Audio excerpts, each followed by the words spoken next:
നമസ്കാരം. പകൽ വാർത്ത ആരംഭിക്കുന്നു. ആദ്യം പ്രധാന വാർത്തകൾ നോക്കാം. സംഘർഷം തുടങ്ങിയ ശേഷം ആദ്യമായി പ്രധാനമന്ത്രി മണിപ്പൂരിൽ ചുരാചന്ദ്പൂർ സന്ദർശിക്കുന്നു. മെയ്തേയ്, കുക്കി മേഖലകൾക്ക് പാക്കേജ് പ്രഖ്യാപിക്കും. വടക്കുകിഴക്കൻ സംസ്ഥാനങ്ങളുടെ വികസനം ലക്ഷ്യമിട്ട് നിരവധി പദ്ധതികൾക്കും തുടക്കം. മിസോറാമിൽ നിന്നുള്ള ആദ്യ ട്രെയിനും ഫ്ലാഗ് ഓഫ് ചെയ്തു.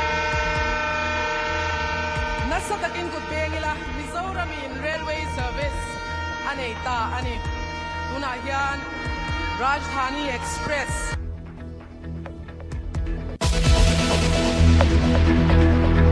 കേരളം പിടിക്കാൻ കോൺഗ്രസ് ഹൈക്കമാൻഡ് നേരിട്ട്.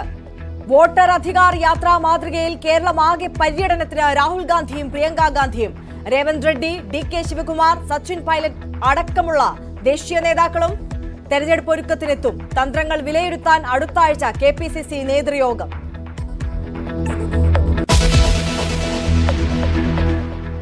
മലയോര മേഖലയ്ക്ക് ആശ്വാസമായി മന്ത്രിസഭാ തീരുമാനം. അക്രമകാരികളായ മൃഗങ്ങളെ കൊല്ലാൻ അനുമതി. വനനിയമ ഭേദഗതിക്കും അംഗീകാരം. ബില്ലുകൾ തിങ്കളാഴ്ച തുടങ്ങുന്ന സഭാ സമ്മേളനത്തിൽ അവതരിപ്പിക്കും.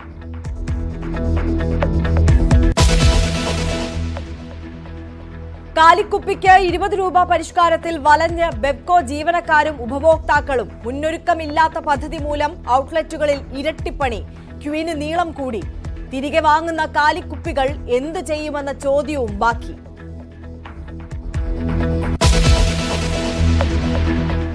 തമിഴകത്തിന്റെ മനം കവരാൻ വിജയ്. സംസ്ഥാന പര്യടനത്തിന് തിരുച്ചിറപ്പള്ളിയിൽ ആവേശത്തുടക്കം.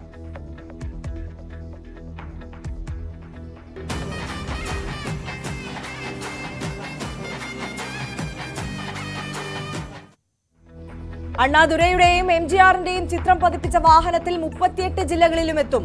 യാത്ര സമാപിക്കുക ഡിസംബറിൽ മധുരയിൽ.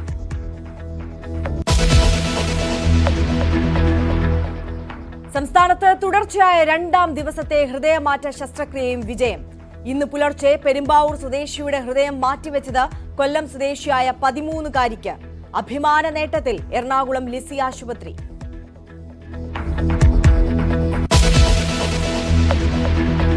കർണാടകത്തിൽ ഗണേശ വിഗ്രഹ നിമജ്ജന ഘോഷയാത്രയിലേക്ക് ലോറി പാഞ്ഞു കയറി. മരിച്ചവരുടെ എണ്ണം 9 ആയി. 2 പേരുടെ നില ഗുരുതരമായി തുടരുന്നു. അപകടം ഇന്നലെ രാത്രി ഹാസനിൽ. അനുശോചിച്ച് പ്രധാനമന്ത്രി.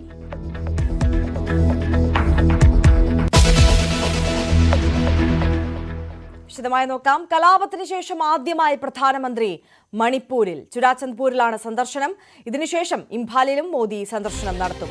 8500 കോടി രൂപയുടെ പദ്ധതികൾ മോദി പ്രഖ്യാപിക്കും. വിവരങ്ങളുമായി ER രാഗേഷ് ചേരുകയാണ് നമുക്കൊപ്പം. ER, നമ്മളൊക്കെ പറഞ്ഞതുപോലെ തന്നെ അങ്ങനെ മോദി മണിപ്പൂരിൽ എത്തിയിരിക്കുകയാണ്. കുക്കി, മേതേയ് വിഭാഗങ്ങൾക്കായുള്ള പ്രത്യേക പാക്കേജുകളൊക്കെ പ്രഖ്യാപിക്കും. അതിനപ്പുറം പ്രധാനമന്ത്രി എന്ത് സംസാരിക്കും എന്നതാണ് ഇന്ന് പ്രധാനമായും ഉറ്റുനോക്കുന്നത്, അല്ലേ? അതെ ആര്യ, കാരണം കലാപം തുടങ്ങിയപ്പോൾ 2 വർഷം 4 മാസവും പിന്നിടുകയാണ്. അപ്പോഴാണ് പ്രധാനമന്ത്രിയുടെ സന്ദർശനം. ഇന്ന് ഏതായാലും 12 മണിയോടുകൂടി പ്രധാനമന്ത്രി ഇംഫാലിലെത്തി. ഷെഡ്യൂളിൽ ചില മാറ്റങ്ങൾ ഈ അവസാന നിമിഷം വന്നിട്ടുണ്ട്. കാരണം നേരത്തെ മിസോറാമിൽ നിന്ന്, ഐസ്വാളിൽ നിന്ന് നേരെ ഹെലികോപ്റ്റർ മാർഗം ചുരാചന്ദ്പൂരിൽ എത്തുമെന്നാണ് പ്രധാനമന്ത്രിയുടെ ഓഫീസ് അറിയിച്ചിരുന്നത്. പക്ഷേ കാലാവസ്ഥ മോശമാണ്. അതുകൊണ്ട് തന്നെ ഐസ്വാളിൽ നിന്ന് ആദ്യം വിമാനമാർഗം ഇംഫാലിലെത്തി. അവിടെ നിന്ന് റോഡ് മാർഗമാണ് ചുരാചന്ദ്പൂരിൽ ഇപ്പോൾ എത്തിയിരിക്കുന്നത്. ഏതാണ്ട് 62 കിലോമീറ്ററാണ് ഈ 2 സ്ഥലങ്ങളും തമ്മിലുള്ള ദൂരം. ഇപ്പോൾ അതുകൊണ്ടാണ് ഈ പരിപാടി തുടങ്ങാൻ ഇപ്പോൾ വൈകുന്നത്. 12:15 ചുരാചന്ദ്പൂരിൽ എത്തുമെന്നായിരുന്നു ആദ്യം അറിയിച്ചിരുന്നെങ്കിൽ ഈ അവസാന നിമിഷത്തെ കാലാവസ്ഥ പ്രശ്നം മൂലം മോശമായതിനെ തുടർന്നാണ് ഇപ്പോൾ പ്രധാനമന്ത്രി സന്ദർശനം വൈകിക്കൊണ്ടിരിക്കുന്നത്. ഇപ്പോഴേതായാലും അദ്ദേഹം ചുരാചന്ദ്പൂരിൽ എത്തിയിട്ടുണ്ട്. ഇത് കുക്കി ഭൂരിപക്ഷ മേഖല കൂടിയാണ് ചുരാചന്ദ്പൂർ. ഈ കലാപം നടന്നത് മെയ്തേയ് വിഭാഗവും കുക്കികളും തമ്മിലാണ്. കുക്കികൾക്ക് സ്വാധീനമുള്ള മേഖലയാണ് ചുരാചന്ദ്പൂർ. അവിടെയാണ് പ്രധാനമന്ത്രി ആദ്യം സന്ദർശിക്കുന്നത്. അതിനുശേഷം തലസ്ഥാനമായ ഇംഫാൽ വരും. അത് മെയ്തേയ് ഭൂരിപക്ഷ മേഖലയാണ്. ഇങ്ങനെ 2 ഇടങ്ങളിലാണ് ഈ സന്ദർശനം നിശ്ചയിച്ചിരിക്കുന്നത്. ഇവിടെ പൊതുപരിപാടികൾ പ്രധാനമന്ത്രി പങ്കെടുക്കുന്നുണ്ട് ഈ 2 ഇടങ്ങളിലും. അതിനുശേഷം ക്യാമ്പുകളിൽ കഴിയുന്നവരുമായി പ്രധാനമന്ത്രി സംസാരിക്കുകയും ചെയ്യും. കാരണം 57,000-ലധികം ആളുകൾ ഇപ്പോഴും ക്യാമ്പുകളിൽ കഴിയുന്നുണ്ട്. വളരെ ചുരുക്കം ചില ആളുകൾക്ക് മാത്രമേ ഇപ്പോഴും അവരുടെ വീടുകളിലേക്ക് മടങ്ങാൻ കഴിഞ്ഞിട്ടുള്ളൂ. അതുകൊണ്ട് തന്നെ ഈ യോഗങ്ങൾക്കപ്പുറം, പദ്ധതികൾ പ്രഖ്യാപിക്കുന്നതിനപ്പുറം പ്രധാനമന്ത്രി എന്തു പറയും എന്നുള്ളത് നിർണായകമാണ്. കാരണം നിലവിൽ സംഘർഷത്തിന് അയവ് വന്നിട്ടുണ്ട്. കാര്യമായ പ്രശ്നങ്ങളൊന്നും തന്നെ റിപ്പോർട്ട് ചെയ്യപ്പെടാറില്ല. അപ്പോൾ പോലും ഈ രണ്ട് വിഭാഗങ്ങളെയും ഒരുമിച്ച് കൊണ്ടുവരാനോ അവർ തമ്മിലുള്ള പ്രശ്നങ്ങൾ തീർക്കാനോ കഴിഞ്ഞിട്ടില്ല. അതുകൊണ്ട് തന്നെ എന്തായിരിക്കും പ്രധാനമന്ത്രി പറയാൻ പോകുന്നത് എന്ന് പ്രധാനപ്പെട്ട കാര്യമാണ്. നേരത്തെ പറഞ്ഞ പോലെ ഈ ആളുകൾക്കൊക്കെ തന്നെ അവരുടെ വീടുകളിലേക്ക് മടങ്ങേണ്ടതുണ്ട്. കാരണം ഇംഫാൽ താഴ്വരയിൽ സ്വാഭാവികമായും മെയ്തൈ ഭൂരിപക്ഷ മേഖലയാണ്. അതുകൊണ്ട് തന്നെ അവിടെയുള്ള കുക്കികൾക്ക് അവരുടെ വീടുകളിലേക്ക് ഇതുവരെ മടങ്ങിയെത്താൻ കഴിഞ്ഞിട്ടില്ല. തിരിച്ച് ചുരാചന്ദ്പൂരിൻ്റെ കാര്യമെടുക്കുകയാണെങ്കിൽ അവിടെ കുക്കികളുടെ സ്വാധീന മേഖലയാണ്. അവിടെ മെയ്തൈ വിഭാഗത്തിനും അവരുടെ വീടുകളിലേക്ക് എത്താൻ കഴിഞ്ഞിട്ടില്ല. അപ്പോൾ അതിലൊക്കെ എന്താണ് പറയാൻ പോകുന്നത് തുടങ്ങിയ കാര്യങ്ങളൊക്കെ തന്നെ നിർണായകമാണ്.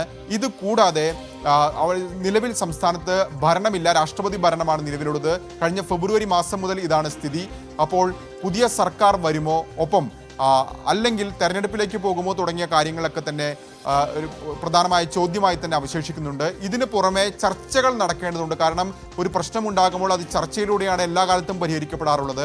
പക്ഷേ ഈ രണ്ട് സംഘടനകളെയും ഒപ്പമിരുത്തിക്കൊണ്ടുള്ള ചർച്ചകളിലേക്ക് ഇതുവരെ നടന്നിട്ടില്ല. കേന്ദ്ര സർക്കാർ ഈ രണ്ട് സംഘടനകളുമായി പ്രത്യേകം ചർച്ച നടത്തുന്നുണ്ട്. അതിൻ്റെ അടിസ്ഥാനത്തിലാണ് ദേശീയപാത ഉപരോധമടക്കം ഇപ്പോൾ നിർത്തിവെപ്പിച്ചിരിക്കുന്നത്. അപ്പോൾ പോലും ഒരുമിച്ചിരുത്തിക്കൊണ്ട് പ്രശ്നങ്ങൾ പറഞ്ഞു തീർക്കാനുള്ള നിലയിലേക്ക് കാര്യങ്ങൾ ഇതുവരെ എത്തിയിട്ടില്ല. അതിനിടയിൽ തന്നെ പ്രധാനമന്ത്രിയുടെ സന്ദർശനം ബഹിഷ്കരിക്കണമെന്ന് ആഹ്വാനം ചെയ്തുകൊണ്ട് ചില തീവ്ര സംഘടനകൾ രംഗത്തുണ്ട്. അതാണിപ്പോൾ മണിപ്പൂരിലെ സാഹചര്യം. ഏതായാലും പ്രധാനമന്ത്രി ആദ്യം ചുരാചന്ദ്പൂരിലാണ് പരിപാടിയിൽ പങ്കെടുക്കുന്നത്. അതിനായി ഇപ്പോൾ അദ്ദേഹം അവിടെ എത്തിയിട്ടുണ്ട്. ഏതാണ്ട് 7300 കോടി രൂപയുടെ പ്രഖ്യാപനം, വിവിധ പദ്ധതികളുടെ പ്രഖ്യാപനം പ്രധാനമന്ത്രി നടത്തുമെന്നാണ് ഇപ്പോൾ അറിയിച്ചിട്ടുള്ളത്. സമാനമായ രീതിയിൽ താഴെ ഇംഫാലിലെത്തുമ്പോഴും അത്തരം പ്രഖ്യാപനം, ഏതാണ്ട് 1300 കോടി രൂപയുടെ പ്രഖ്യാപനം പ്രധാനമന്ത്രിയുടെ ഭാഗത്തുണ്ടാകും. ആര്യ, തീർച്ചയായും. രാഗേഷാണ് വിശദാംശങ്ങളുമായി ചേർന്നത്. എന്തായാലും മണിപ്പൂരിൽ സന്ദർശനം നടത്തുകയാണ് ഇപ്പോൾ പ്രധാനമന്ത്രി. അല്പസമയത്തിനകം തന്നെ പൊതുസമ്മേളനത്തിൽ അദ്ദേഹം സംസാരിക്കും. അദ്ദേഹം എന്തായിരിക്കും പറയാൻ പോകുന്നത് എന്നതിലാണ് ആകാംക്ഷ. കലാപം നടന്ന് 2 വർഷത്തിന് ശേഷമുള്ള പ്രധാനമന്ത്രിയുടെ സന്ദർശനം മുറിവേറ്റ മണിപ്പൂർ ജനതയെ അപമാനിക്കലാണെന്ന് ACC അധ്യക്ഷൻ മല്ലികാർജ്ജുൻ ഖർഗെ. മണിപ്പൂർ കത്തിനിന്ന കാലത്ത് കലാപത്തിന് കുടപിടിക്കുന്ന സമീപനമാണ് മോദി സ്വീകരിച്ചതെന്ന് ACC general secretary Priyanka Gandhi കുറ്റപ്പെടുത്തി. സന്ദർശനത്തിന് കാലതാമസം ഉണ്ടായത് നിർഭാഗ്യകരമാണ്. രാജ്യത്തെ മുൻ പ്രധാനമന്ത്രിമാരുടെ പാരമ്പര്യം ഇതല്ലെന്നും പ്രിയങ്ക ഗാന്ധി പ്രതികരിച്ചു. I'm glad that he has decided after 2 years that it's worth him visiting. He should have visited much long before, and it's very unfortunate that he has allowed what is happening there to happen for so long, and so many people to get killed and so many people to go through so much strife. മിസോറാമിൽ നിന്ന് ആദ്യമായി train ഓടിത്തുടങ്ങി. മിസോറാമിലെ ഐസ്വാളിൽ നിന്ന് ഏകദേശം 12 kilometre അകലെയുള്ള സായിരംഗ സ്റ്റേഷനിൽ നിന്ന് പ്രധാനമന്ത്രി മോദി ആദ്യ ട്രെയിനുകൾ ഫ്ളാഗ് ഓഫ് ചെയ്തു. ഐസ്വാളിനെ മറ്റ് സംസ്ഥാനങ്ങളുമായി ബന്ധിപ്പിക്കുന്ന റെയിൽവേ പാതയ്ക്ക് 51.38 കിലോമീറ്ററാണ് നീളം. ബൈഡബി സായിറാങ് പാതയിലൂടെ മിസോറാം ദേശീയ റെയിൽവേ ശൃംഖലയുടെ ഭാഗമാകുന്നു എന്ന പ്രത്യേകത കൂടിയുണ്ട്. അസം, ത്രിപുര, അരുണാചൽ പ്രദേശ് എന്നിവയ്ക്ക് ശേഷം റെയിൽവേ ശൃംഖലയിൽ ബന്ധിപ്പിക്കുന്ന 4ാമത്തെ വടക്കുകിഴക്കൻ തലസ്ഥാനമാണ് Aizawl. Nasatakin ko bengila Mizoramin Railway Service aneta ani tunahyan Rajdhani Express Sairanga changa Anand Vihar Delhi Akalchana Sairanga changa Guwahati Assam a flag of Megboka Sairanga changin Kolkata West Bengal rail Akalchan Megbok ani Voinhi Nitsinsia Kak, a milestone, a historic day in the history of Mizoram and transport and communication in India. നിയമസഭാ തെരഞ്ഞെടുപ്പ് ലക്ഷ്യമിട്ട് വിജയിയുടെ സംസ്ഥാന പര്യടനത്തിന് ആവേശത്തുടക്കം. ആയിരക്കണക്കിന് പ്രവർത്തകരാണ് പര്യടനത്തിന്റെ ഭാഗമായത്. തൃശ്ശിയിൽ നിന്ന് ആരംഭിച്ച പര്യടനം ഡിസംബറിൽ മധുരയിൽ സമാപിക്കും. വർക്ക് ഫ്രം ഹോം രാഷ്ട്രീയം എന്ന് പരിഹസിച്ചവർക്കുള്ള രാഷ്ട്രീയ മറുപടി കൂടിയാണ് വിജയിയുടെ സംസ്ഥാനതല പര്യടനം.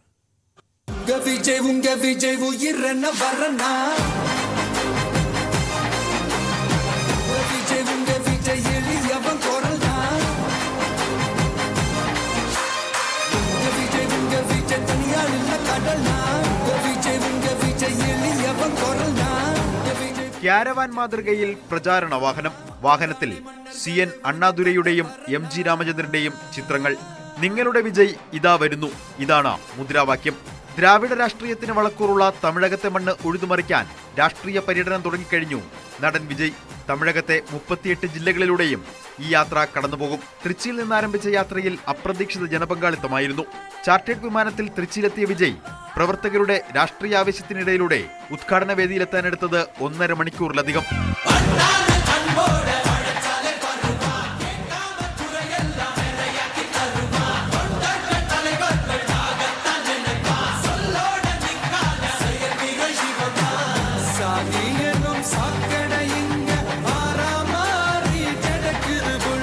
പോലീസ് ഏർപ്പെടുത്തിയ നിയന്ത്രണങ്ങൾ വകവയ്ക്കാതെ ആയിരക്കണക്കിന് പ്രവർത്തകർ വാഹനത്തിനൊപ്പം നീങ്ങുകയാണ്.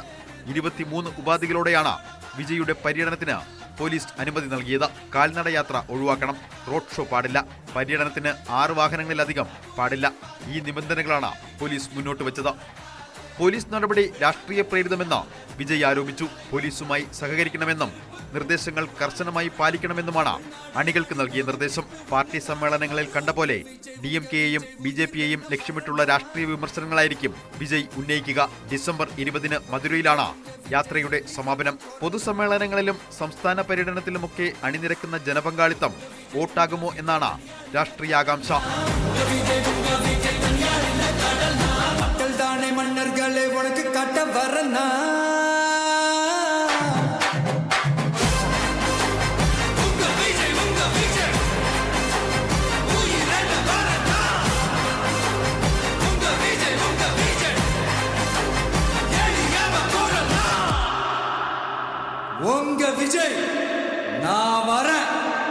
News desk news 18.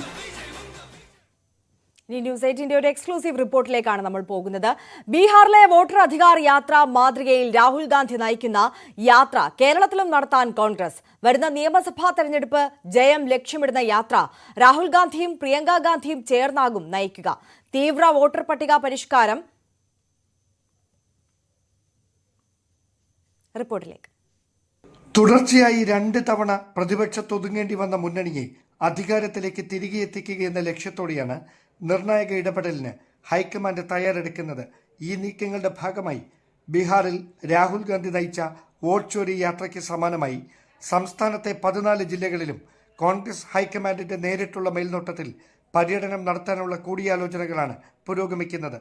പാർട്ടിയുടെ താരപ്രചാരകരായ രാഹുൽ ഗാന്ധിയും പ്രിയങ്ക ഗാന്ധിയും സംയുക്തമായി പര്യടനം നയിച്ചേക്കുമെന്നാണ് സൂചന.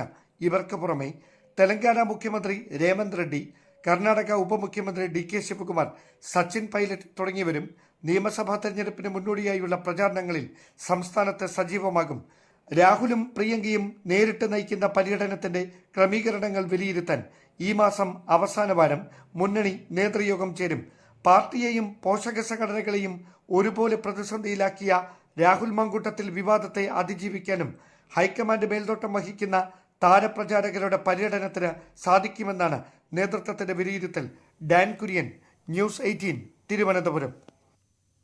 അക്രമകാരികളായ മൃഗങ്ങളെ കൊല്ലാനുള്ള ബിൽ അംഗീകരിച്ച് മന്ത്രിസഭായോഗം. വനനിയമത്തിലെ ഭേദഗതി ബില്ലിനും അംഗീകാരം നൽകി. സ്വകാര്യ വ്യക്തിയുടെ ഭൂമിയിലെ ചന്ദനമരം വനംവകുപ്പ് അനുമതിയോടെ മുറിക്കാനും തീരുമാനമായി. വരുന്ന സഭാ സമ്മേളനത്തിൽ ബിൽ അവതരിപ്പിക്കും. അതേസമയം വനം എക്കോ ടൂറിസം ബോർഡ് ബിൽ മാറ്റിവെച്ചു.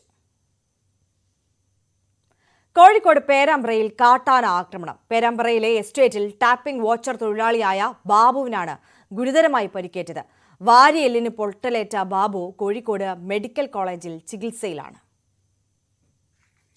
പ്ലാന്റേഷൻ കോർപ്പറേഷന്റെ കീഴിലുള്ള മുതുകാട് എസ്റ്റേറ്റിലാണ് കാട്ടാന ആക്രമണം നടന്നത്. എസ്റ്റേറ്റിൽ ഇറങ്ങിയ ആനക്കൂട്ടത്തെ പടക്കം പൊട്ടിച്ച് ഓടിക്കുന്നതിനിടെ ടാപ്പിംഗ് തൊഴിലാളികളായ ബാബുവിനും ബിനുവിനും നേരെ കാട്ടാന തിരിയുകയായിരുന്നു. കുതറിയോടിയ ബാബുവിനെ ആന പിന്നാലെ എത്തി ചവിട്ടി വീഴ്ത്തുകയായിരുന്നു. ബാബുവിന്റെ വാരിയെല്ലുകൾക്കും തോളിനും പരിക്കേറ്റിട്ടുണ്ട്. തോട്ടത്തിലേക്ക് കയറി പിന്നെയും ചെല്ലുമ്പോൾ അവിടെ 3 ആന, അതിനെ ഓടിച്ചിട്ട് അത് പോകുന്നില്ല.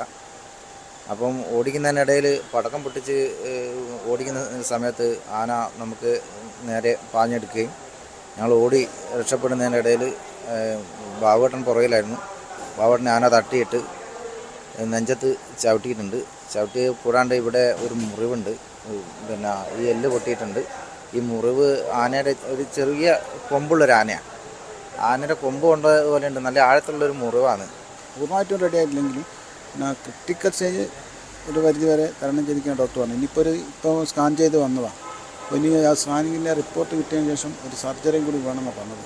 പ്ലാന്റേഷൻ കോർപ്പറേഷൻ എസ്റ്റേറ്റിൽ അടുത്തിടെ കാട്ടാന ആക്രമണം രൂക്ഷമായതായി പറയുന്നു. ആന ഇറങ്ങുമ്പോൾ വനം വകുപ്പിനെ അറിയിച്ചാലും ഉദ്യോഗസ്ഥർ തിരിഞ്ഞു നോക്കാറില്ലെന്ന് നാട്ടുകാർ പറയുന്നു. ന്യൂസ് 18 കോഴിക്കോട്. ശബ്ദരേഖാ വിവാദത്തിൽ ഡിവൈഎഫ്ഐ തൃശൂർ ജില്ലാ സെക്രട്ടറി ശരത് പ്രസാദിനെതിരെ നടപടിക്ക് സാധ്യത. വിശദീകരണം നൽകാൻ 3 ദിവസം അനുവദിച്ചു. മറുപടി തൃപ്തികരമല്ലെങ്കിൽ നടപടി ഉണ്ടായേക്കും. വസ്തുതയുമായി ഒരു ബന്ധവുമില്ലാത്ത ആരോപണങ്ങളാണ് പ്രചരിക്കുന്നതെന്ന് ശബ്ദരേഖയിൽ പരാമർശിക്കപ്പെട്ട AC മൊയ്തീൻ പ്രതികരിച്ചു. അതേസമയം വിഷയം CPM-നെതിരെ രാഷ്ട്രീയ ആയുധമാക്കുകയാണ് കോൺഗ്രസ്.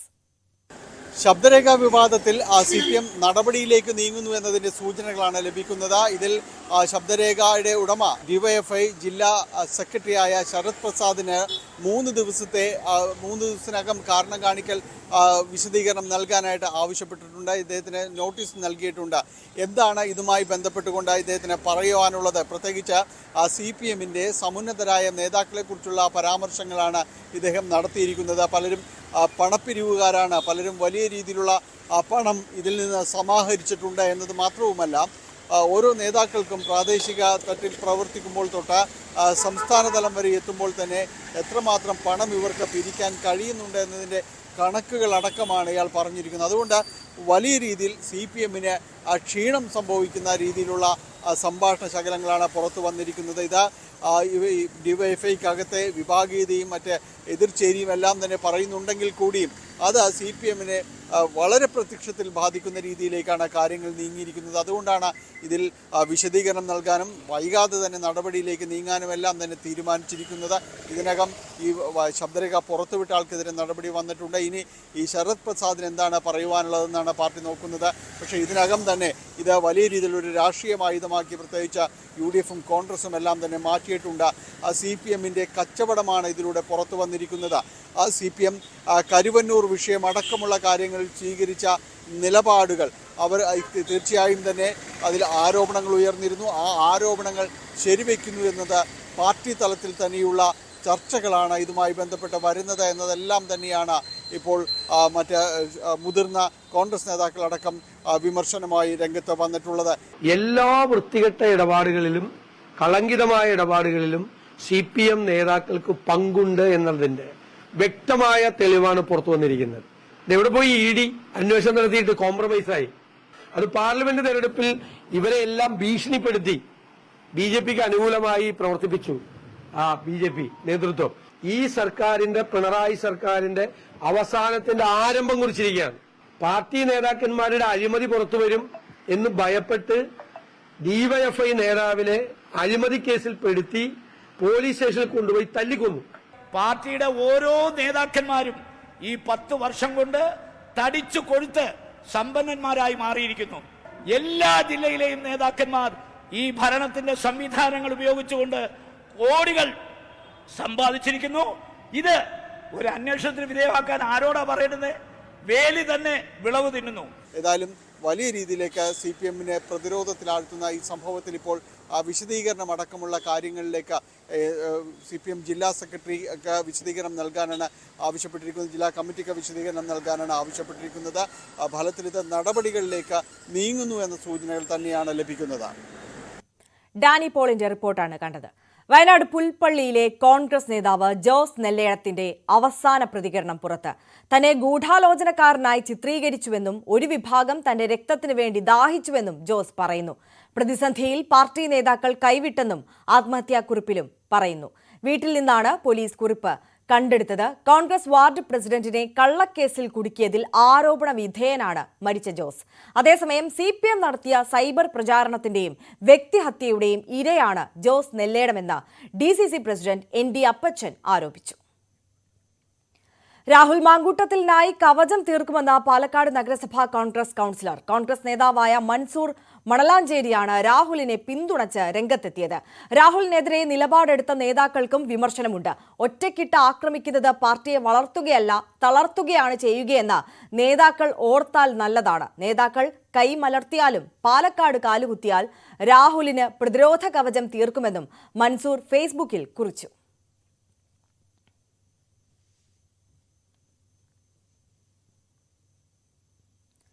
സർക്കാർ സംഘടിപ്പിക്കുന്ന ന്യൂനപക്ഷ സംഗമത്തിൽ സമസ്ത പണ്ഡിതർക്ക് ഭിന്ന അഭിപ്രായം. സംഗമത്തിനെതിരെ SKSF നേതാക്കളായ അബ്ദുസമദ് പൂക്കോട്ടൂരും സത്താർ പന്തല്ലൂരും രംഗത്ത് വന്നു. തരം തിരിച്ച് സംഗമം നടത്തുന്നത് എന്തിനെന്നാണ് ഇരുവരും ഉന്നയിക്കുന്ന ചോദ്യം.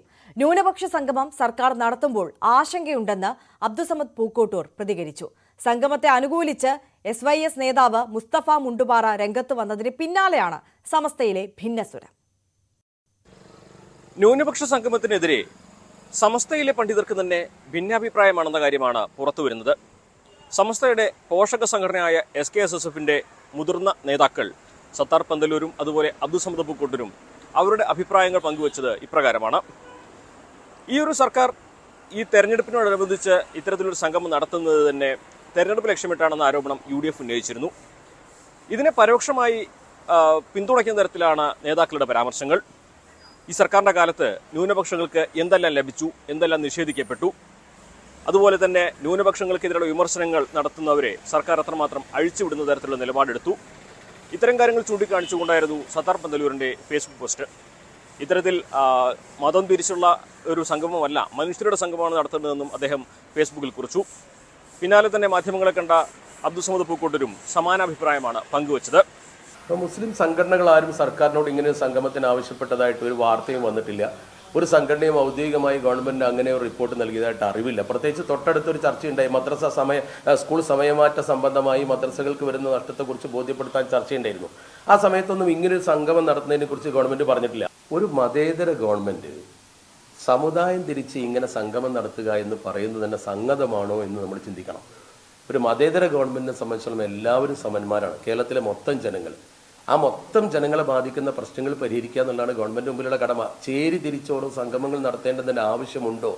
അതിൽ നമുക്ക് ആശങ്കയുണ്ട്. അതേസമയത്ത് ഗവൺമെന്റ് എന്താണ് ഉദ്ദേശിച്ചത് നമുക്ക് ഇപ്പോൾ പറയാൻ കഴിയില്ല. അത് സംഗമം നടന്നു കഴിഞ്ഞിട്ടേ പറയാൻ പറ്റൂ. അതിന് മുന്നേ ഒരു വിലയിരുത്തൽ ശരിയല്ലല്ലോ. സർക്കാരിന്റെ ഈ ഒരു നിലപാട് അത് തെരഞ്ഞെടുപ്പ് മുന്നിൽ കണ്ടുള്ള ഒരു രാഷ്ട്രീയ നീക്കമായിട്ടാണ് UDF വിലയിരുത്തുന്നത്. സർക്കാരിന്റെ ഔദ്യോഗികമായിട്ടുള്ള പ്രഖ്യാപനം ഇതിൽ വരാത്തത് കൊണ്ടാണ് മുസ്ലിം ലീഗും അതുപോലെ തന്നെ സമസ്തയും ഒന്നും ഇതിൽ പ്രതികരിക്കാതിരിക്കുന്നതും. സമസ്തയിൽ തന്നെ ഇതിനെ അനുകൂലിച്ചുകൊണ്ടൊരു വിഭാഗം ഉണ്ടെന്നിരിക്കെ സമസ്തയിലെ മറ്റൊരു പ്രബല വിഭാഗമാണ് ഇപ്പോൾ ഇതിനെതിരെ പരോക്ഷ നിലപാടുമായി രംഗത്ത് വന്നിരിക്കുന്നത്. ന്യൂനപക്ഷങ്ങൾക്ക് അവകാശപ്പെട്ടത് നൽകാതെ ഇത്തരത്തിൽ സംഗമം മാത്രം നടത്തിയതുകൊണ്ട് എന്ത് കാര്യമെന്നാണ് അവർ ചോദിക്കുന്നത്. സ്വാഭാവികമായിട്ടും വരും ദിവസങ്ങളിലും ഇക്കാര്യത്തിൽ കൂടുതൽ അഭിപ്രായ പ്രകടനങ്ങൾ വരാനുള്ള സാധ്യതയുണ്ട്. അതോടൊപ്പം തന്നെ സർക്കാരിൻ്റെ പ്രഖ്യാപനം വന്നു കഴിഞ്ഞതിന് ശേഷമായിരിക്കും സമസ്തയുടെ ഇക്കാര്യത്തിലുള്ള നിലപാട് ഉണ്ടാവുക. മുൻപ് പലപ്പോഴും സർക്കാർ ഇത്തരം യോഗങ്ങളും മറ്റും വിളിക്കുമ്പോൾ സമസ്തയുടെ പ്രതിനിധികളിൽ പങ്കെടുത്തിട്ടുണ്ട്. പക്ഷേ ഈ ഒരു തെരഞ്ഞെടുപ്പിൻ്റെ തൊട്ടു മുമ്പുള്ള ഇത്തരം നടപടികളിൽ എന്തൊക്കെയായിരിക്കും സർക്കാരിൻ്റെ ഭാഗത്തു നിന്നുണ്ടാകുന്ന നീക്കങ്ങൾ, അതിലൂടെ പ്രതികരണം എന്നുള്ളതാണ് കണ്ടറിയേണ്ടത്. എന്താണെങ്കിലും ലീഗിനെ പിന്തുണയ്ക്കുന്ന സമസ്തയിലെ ഒരു വിഭാഗം ലീഗ് മുന്നോട്ട് വെച്ച അതേ രാഷ്ട്രീയം പിന്തുടരുന്ന തരത്തിലേക്കുള്ള അഭിപ്രായ പ്രകടനങ്ങളാണ് നടത്തിയിട്ടുള്ളത് എന്നത് ശ്രദ്ധേയമാണ്.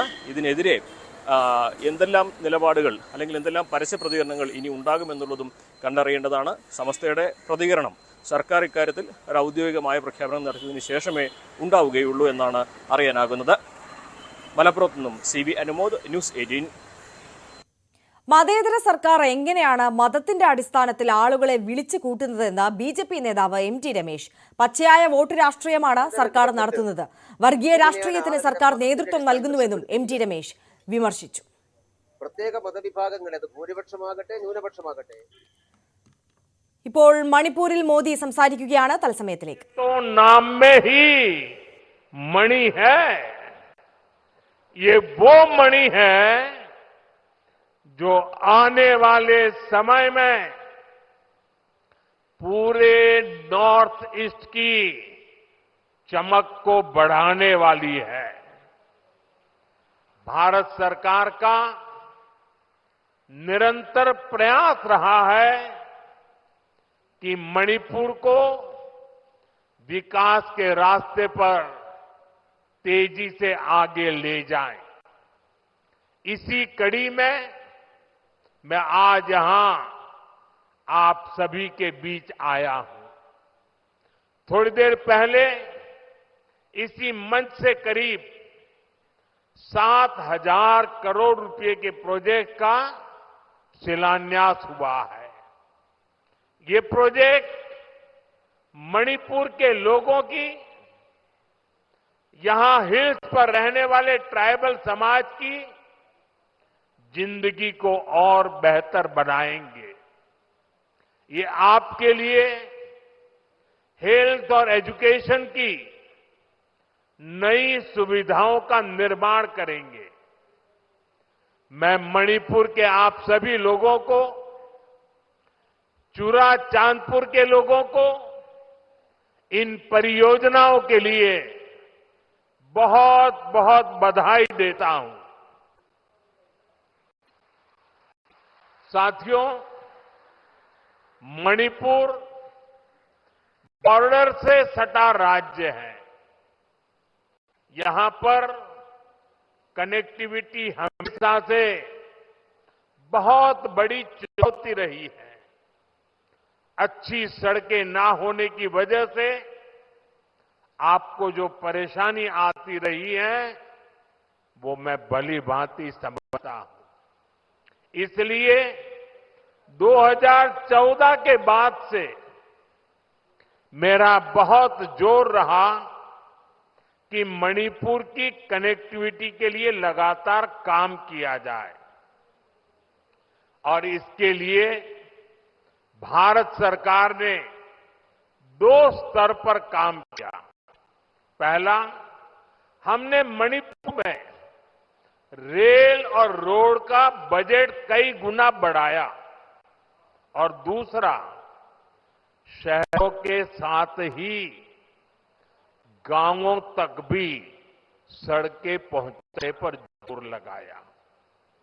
साथियों, बीते वर्षों में यहां नेशनल हाईवे पर 3,700 करोड़ रुपए 3,700 करोड़ रुपए खर्च किए गए हैं। 8,700 करोड़ की लागत से नए हाईवे पर काम बहुत तेजी से चल रहा है। पहले यहां गांवों में पहुंचना कितना मुश्किल था, आप भी जानते हैं। अब सैकड़ों गांवों में यहां रोड कनेक्टिविटी पहुंचाई गई है। इसका बहुत अधिक लाभ पहाड़ी लोगों को, ट्राइबल गांवों को हुआ है। साथियों, हमारी सरकार के दौरान ही मणिपुर में रेल कनेक्टिविटी का विस्तार हो रहा है। जिरीबाम इंफाल रेलवे लाइन बहुत जल्द राजधानी इंफाल को नेशनल रेल नेटवर्क से जोड़ देगी। इस पर सरकार 22,000 करोड़ रुपए खर्च कर रही है। 400 करोड़ की लागत से बना नया इंफाल एयरपोर्ट एयर कनेक्टिविटी को नई ऊंचाई दे रहा है। इस एयरपोर्ट से राज्य से दूसरे हिस्सों के लिए हेलीकॉप्टर सर्विसेज भी शुरू की गई है। ये बढ़ती हुई कनेक्टिविटी मणिपुर के आप सभी लोगों की सुविधाएं बढ़ा रही है। यहां के नौजवानों के लिए रोजगार के नए मौके बना रही है। साथियों, आज भारत बहुत तेजी से विकसित हो रहा है। हम बहुत जल्द दुनिया की तीसरी सबसे बड़ी अर्थव्यवस्था बनने वाले हैं और मेरा पूरा प्रयास है कि विकास का लाभ देश के कोने कोने में पहुंचे। एक समय था जब दिल्ली से घोषणाएं होती थी और उनको यहां पहुंचते पहुंचते दशकों लग जाते थे। आज हमारा चूराचांदपुर, हमारा मणिपुर भी बाकी बाकी देश के साथ विकास कर रहा है। अब जैसे देश भर में गरीबों के लिए हमने पक्के घर बनाने की योजना शुरू की, इसका फायदा मणिपुर के भी हजारों परिवारों को मिला। यहां करीब 60,000 घर बन चुके हैं। इसी तरह इस क्षेत्र में पहले बिजली की कितनी समस्या होती थी, हमारी सरकार ने आपको इस परेशानी से मुक्ति दिलाने का प्रण लिया है। इसी का नतीजा है कि हम मणिपुर में भी 1 लाख से अधिक परिवारों को मुफ्त बिजली कनेक्शन दिया गया है। साथियों, हमारी माताओं बहनों को पानी के लिए भी बहुत सारी मुश्किलें होती थी। इसके लिए हमने हर घर नल से जल स्कीम शुरू की। बीते सालों में 15 करोड़ से अधिक देशवासियों को नल से जल की सुविधा मिल चुकी है। मणिपुर में तो 7-8 साल पहले तक सिर्फ 25-30 हजार घरों में ही पाइप से पानी आता था, लेकिन आज यहां 3.5 लाख से अधिक घरों में नल से जल की सुविधा मिल रही है। मुझे विश्वास है कि बहुत जल्द मणिपुर के हर परिवार के घर में पाइप से पानी आने लगेगा।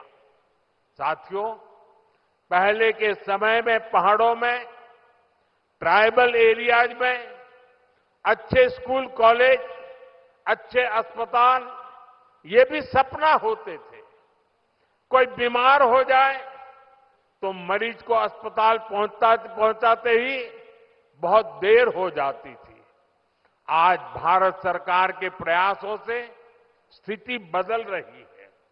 अब चूराचांदपुरा में ही मेडिकल कॉलेज तैयार हो गया है।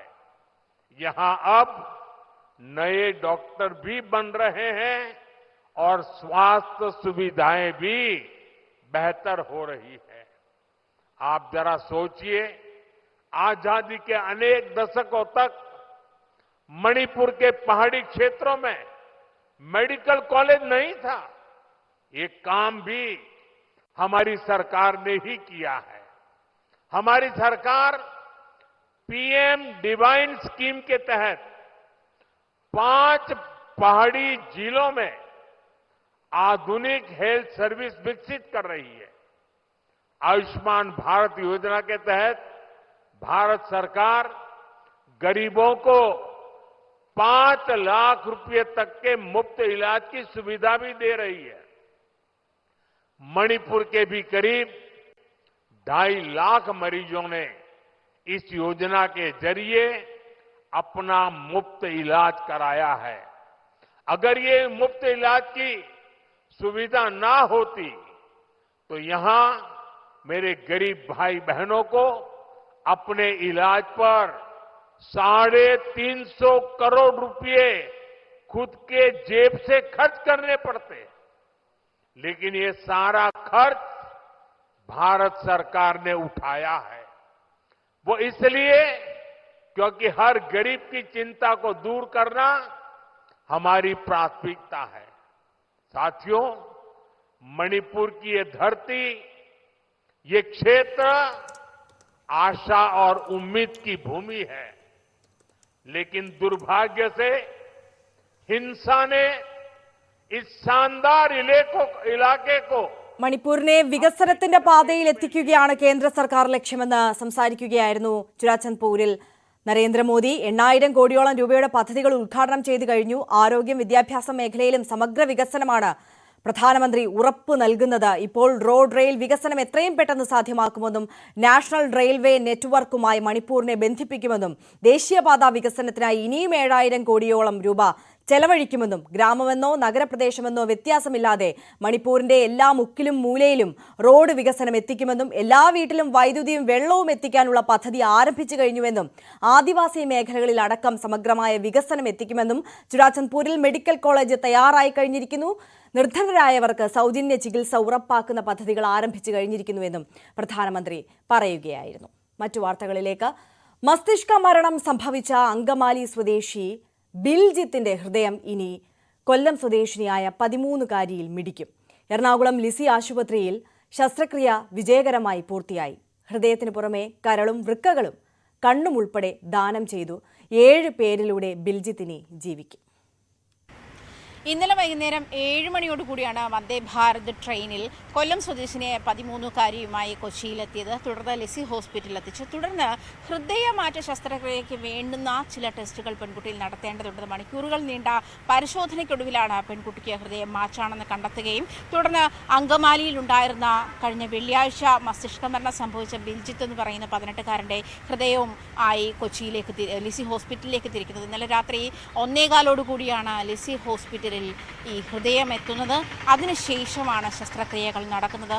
ശസ്ത്രക്രിയ നടന്ന ശേഷം രാവിലെ 6 മണിയോടുകൂടിയാണ് ശസ്ത്രക്രിയ അവസാനിച്ചത്. ഇനിയുള്ള 48 മണിക്കൂറുകൾ അങ്ങേയറ്റം നിർണായകമാണ് എന്നാണ് ഡോക്ടർമാർ പറയുന്നത്. അങ്ങനെയാണ്. പ്രത്യേകിച്ചും ഹൃദയം ചുരുങ്ങുന്ന അസുഖമുള്ള പെൺകുട്ടിയാണ്. ഹൃദയത്തിന് വാൽവിന് സുഷിരവും കണ്ടെത്തിയിരുന്നു. അതായത് പക്ഷേ സർജറിക്ക് ശേഷം പെൺകുട്ടികളുടെ ഹൃദയം മിടിച്ചു തുടങ്ങിയതിന് ശേഷമാണ് ശസ്ത്രക്രിയ വിജയകരമാണ് എന്ന് തീരുമാനത്തിലെത്തിയത് എന്ന് വ്യക്തമായത്. അതിനുശേഷം ഇനിയുള്ള 48 മണിക്കൂർ പെൺകുട്ടിയുടെ ശരീരം എങ്ങനെ പ്രതികരിക്കുന്നു എന്നുള്ള കാര്യവും നിർണായകമാണ്. അതുകൊണ്ട് തന്നെ നിരീക്ഷണത്തിലാണ്. ഡോക്ടർ ജോസ് ചാക്കോ പെരിയപ്പുറത്തിൻ്റെ നേതൃത്വത്തിൽ തന്നെയാണ് ഈ ഹൃദയമാറ്റ ശസ്ത്രക്രിയ നടത്തിയത്. 30ാമത്തെ ഹൃദയമാറ്റ ശസ്ത്രക്രിയയാണ് ലിസി ഹോസ്പിറ്റലിൽ നടക്കുന്നത്. കഴിഞ്ഞ 2 ദിവസങ്ങൾക്ക് മുൻപേ കൊല്ലം സ്വദേശിയായ ഐസക് ജോർജിൻ്റെ ഹൃദയവുമായി അങ്കമാലി സ്വദേശിക്ക് ഹൃദയവുമായി കൊച്ചിയിലേക്ക് എത്തുന്ന സാഹചര്യം ഇവിടെ നമ്മൾ കണ്ടതാണ്. സംസ്ഥാനം അതിന് വേണ്ട ഒരുക്കങ്ങൾ നടത്തിയത് ഏതു വിധമായിരുന്നു. എയർ ആംബുലൻസിൽ അടിയന്തരമായി കൊച്ചിയിലേക്ക് ഹൃദയം എത്തിക്കുന്ന സാഹചര്യം. പ്രത്യേകിച്ചും ഹൃദയം രോഗിയുടെ ശരീരത്തിലേക്ക് വെച്ച് പിടിപ്പിക്കേണ്ടത് ഡോണറുടെ ശരീരത്തിൽ നിന്നും മാറ്റിയാൽ 6 മണിക്കൂറിനുള്ളിൽ ശസ്ത്രക്രിയ പൂർത്തിയാക്കിയിരിക്കണം എന്നാണ് മെഡിക്കൽ നിയമങ്ങൾ അനുശാസിക്കുന്നത്. അങ്ങനെയാണ് സംസ്ഥാനം അവയവമാറ്റ ശസ്ത്രക്രിയകളിൽ കൈവരിച്ചിരിക്കുന്ന നേട്ടവും ശ്ലാഘനീയമാണ്. ആജ്ഞ രവീന്ദ്രന്റെ റിപ്പോർട്ടാണ് കണ്ടത്. നടൻ സൗബിൻ ഷാഹിർ പ്രതിയായ മഞ്ഞുമൽ ബോയ്സ് സാമ്പത്തിക തട്ടിപ്പ് കേസ് അന്വേഷിക്കാൻ പ്രത്യേക സംഘത്തെ രൂപീകരിച്ചു. എറണാകുളം DCP വിനോദ് പിള്ളയ്ക്കാണ് മേൽനോട്ട ചുമതല. എറണാകുളം ക്രൈംബ്രാഞ്ച് ഡിവൈഎസ്പി ലത്തീഫ് അന്വേഷിക്കും. കേസ് അട്ടിമറിക്കാൻ സാധ്യതയുണ്ടെന്ന് ചൂണ്ടിക്കാട്ടി പരാതിക്കാരൻ DGPയെ സമീപിച്ചിരുന്നു. സൗത്ത് ACP രാജ്കുമാറിന്റെ നേതൃത്വത്തിൽ മരട് പോലീസാണ് കേസ് അന്വേഷിക്കുന്നത്. എന്നാൽ അന്വേഷണത്തിൽ വിശ്വാസ്യതയില്ലെന്നും കേസ് അട്ടിമറിക്കാൻ സാധ്യതയുണ്ടെന്നും ആരോപിച്ച് പരാതിക്കാരൻ സിറാജ് വലിയതുറ DGPക്ക് പരാതി നൽകിയിരുന്നു.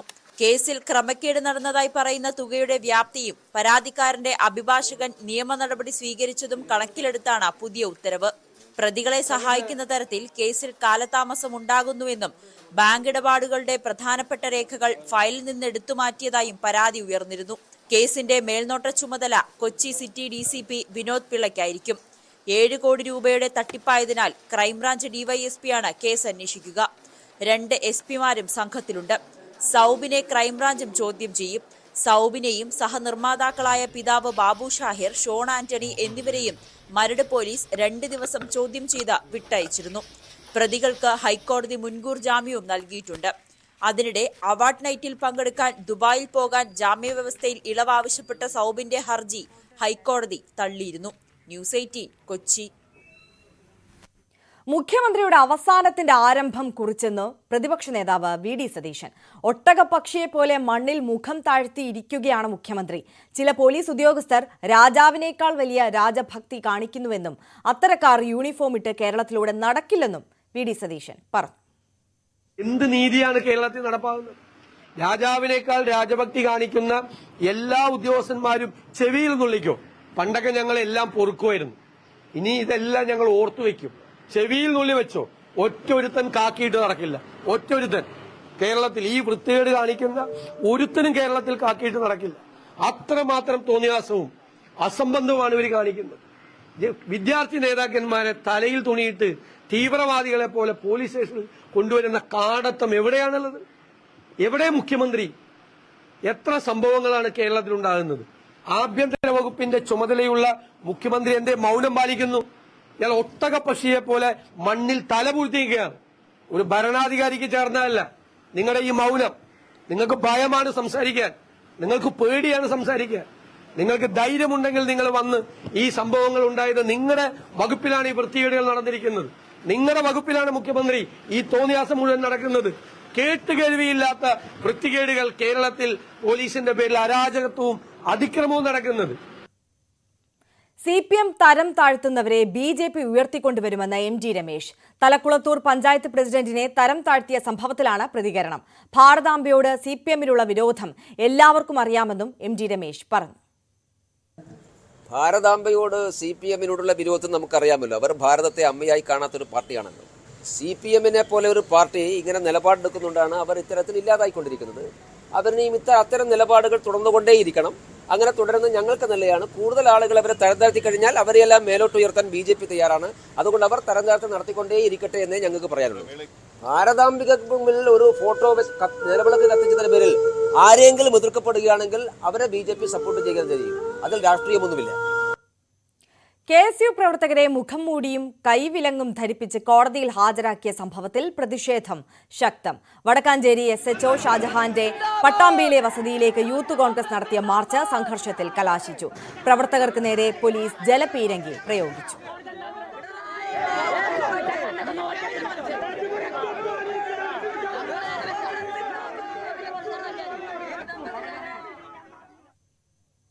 അന്തരിച്ച മുതിർന്ന കോൺഗ്രസ് നേതാവ് PP തങ്കച്ചന്റെ സംസ്കാരം ഉച്ചയ്ക്ക് ശേഷം നടക്കും. വൈകിട്ട് 3:30 അങ്കമാലി അകപ്പറമ്പ് സാബോർ അഫ്രോത്ത് വലിയ കത്തീഡ്രൽ സെമിത്തേരിയിലാണ് സംസ്കാര ചടങ്ങുകൾ. ഔദ്യോഗിക ഗാർഡ് ഓഫ് ഓണർ നൽകിയ ശേഷമാകും സംസ്കാരം. രാഷ്ട്രീയ, സാമൂഹ്യ, സാംസ്കാരിക മേഖലകളിൽ നിന്ന് നിരവധി പ്രമുഖർ PP തങ്കച്ചന് അന്തിമോപചാരം അർപ്പിക്കാൻ എത്തിയിരുന്നു. 5 മണിക്ക് പെരുമ്പാവൂർ മുനിസിപ്പൽ സ്റ്റേഡിയത്തിന് സമീപം സർവകക്ഷി അനുശോചന യോഗം ചേരും.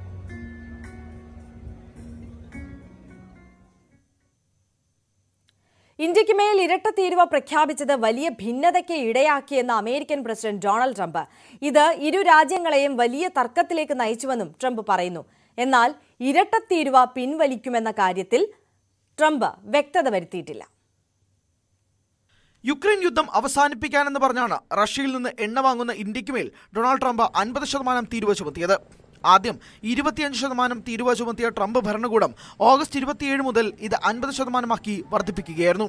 ഇതിന് പിന്നാലെയാണ് ഇന്ത്യയുമായുള്ള ബന്ധം താറുമാറാക്കുന്ന ഒരു നടപടി സ്വീകരിക്കുക എന്നത് ഒരിക്കലും എളുപ്പമുള്ള കാര്യമായിരുന്നില്ലെന്ന് ട്രംപ് പറയുന്നത്. പക്ഷേ റഷ്യയുമായുള്ള വ്യാപാര ബന്ധം തടയുക എന്നത് വളരെ പ്രധാനമായിരുന്നുവെന്നും ട്രംപ് പറയുന്നു. റഷ്യ യുക്രൈൻ സംഘർഷം എന്നത് തങ്ങളെക്കാൾ യൂറോപ്പിനെ ബാധിക്കുന്ന ഒരു പ്രശ്നമാണ്. യൂറോപ്പ് കൂടുതൽ ഉത്തരവാദിത്തം ഏറ്റെടുക്കേണ്ടതുണ്ട്. ഇന്ത്യക്കും റഷ്യയ്ക്കും എതിരായ നടപടികൾ കർശനമായി താൻ തുടരുമെന്നും ട്രംപ് കൂട്ടിച്ചേർത്തു. കഴിഞ്ഞ ദിവസം ഇന്ത്യക്കും ചൈനയ്ക്കും മേൽ 100% തീരുവ ചുമത്താൻ ഡൊണാൾഡ് ട്രംപ് യൂറോപ്യൻ യൂണിയനോട് ആവശ്യപ്പെട്ടിരുന്നു. അതിനിടെ ഇന്ത്യയുമായുള്ള വ്യാപാര തടസ്സങ്ങൾ പരിഹരിക്കുന്നതിനുള്ള ചർച്ചകൾ തന്റെ ഭരണകൂടം തുടരുകയാണെന്ന് കഴിഞ്ഞ ചൊവ്വാഴ്ച ട്രംപ് പറഞ്ഞിരുന്നു. അതേസമയം ഇന്ത്യയിലെ അമേരിക്കൻ അംബാസഡറായി ട്രംപ് നാമനിർദ്ദേശം ചെയ്ത സെർജിയോ ഗോർ അടുത്ത ആഴ്ച ഇന്ത്യയുടെ വാണിജ്യമന്ത്രി വാഷിംഗ്ടൺ സന്ദർശിക്കുമ്പോൾ കൂടിക്കാഴ്ച നടത്തും. ഇന്ത്യ ഞങ്ങളിൽ നിന്ന് അകലുന്നില്ലെന്ന് ഉറപ്പാക്കുകയാണ് കൂടിക്കാഴ്ചയുടെ ലക്ഷ്യം. News desk news 18. സുശീല കർക്കി നേപ്പാളിന്റെ ആദ്യ വനിതാ പ്രധാനമന്ത്രിയായി സത്യപ്രതിജ്ഞ ചെയ്തു. ജൻസി പ്രതിഷേധക്കാരുടെ പിന്തുണയോടെയാണ് അധികാരത്തിലേക്ക് എത്തിയത്. ഇടക്കാല സർക്കാരും സുശീലയുടെ നേതൃത്വത്തിൽ രൂപീകരിച്ചു. 6 മാസത്തിനുള്ളിൽ രാജ്യത്ത് പൊതു തെരഞ്ഞെടുപ്പ് നടത്താൻ രാഷ്ട്രപതി ഭവനിൽ ചേർന്ന ക്യാബിനറ്റ് യോഗത്തിൽ തീരുമാനമായി. അതേസമയം ജൻസി പ്രക്ഷോഭകാരികൾ പുതിയ ക്യാബിനറ്റിന്റെ ഭാഗമായില്ല. പകരം സ്ഥിതിഗതികൾ നിരീക്ഷിക്കുമെന്ന് അറിയിച്ചു. നേപ്പാളിലെ പുതിയ രാഷ്ട്രീയ സാഹചര്യം ഇന്ത്യയും സൂക്ഷ്മമായി നിരീക്ഷിക്കുന്നുണ്ട്. ഇടുക്കി എഴുകുംവയലിൽ ഓടിക്കൊണ്ടിരുന്ന കാറിന് തീപിടിച്ചു. എഴുകുംവയലിൽ സ്വദേശി ജിയോ ജോർജിന്റെ കാറാണ് കത്തി നശിച്ചത്. കയറ്റത്തിൽ വെച്ച് പെട്ടെന്ന് കാറിൽ നിന്ന് തീ ഉയരുകയായിരുന്നു. ഉടൻ തന്നെ കാറിൽ ഉണ്ടായിരുന്ന ജിയോയും ഭാര്യയും 3 കുട്ടികളും ഭാര്യാമാതാവും പുറത്തിറങ്ങി. ജിയോയ്ക്കും ഭാര്യയ്ക്കും നേരിയ പൊള്ളലേറ്റിട്ടുണ്ട്.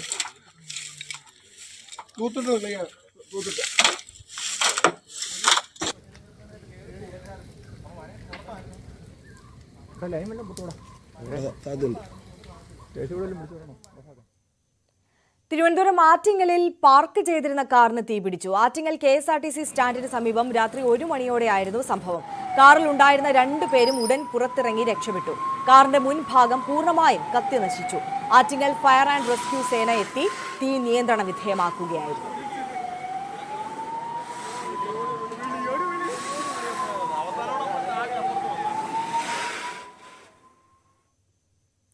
കോഴിക്കോട് തൊട്ടിൽപ്പാലം കുണ്ടുതോട്ടിൽ നാടൻ തോക്കുകളുമായി ഒരാൾ അറസ്റ്റിൽ. ആമ്പല്ലൂർ ഉണ്ണിയെയാണ് തൊട്ടിൽപ്പാലം പോലീസ് അറസ്റ്റ് ചെയ്തത്. 3 തോക്കുകളാണ് ഇയാളിൽ നിന്ന് പിടികൂടിയത്. വീടിനോട് ചേർന്നായിരുന്നു കള്ളത്തോക്ക് നിർമ്മാണം. കൂടുതൽ പ്രതികൾ ഉണ്ടോ എന്ന് അന്വേഷിക്കുമെന്ന് പോലീസ് പറഞ്ഞു.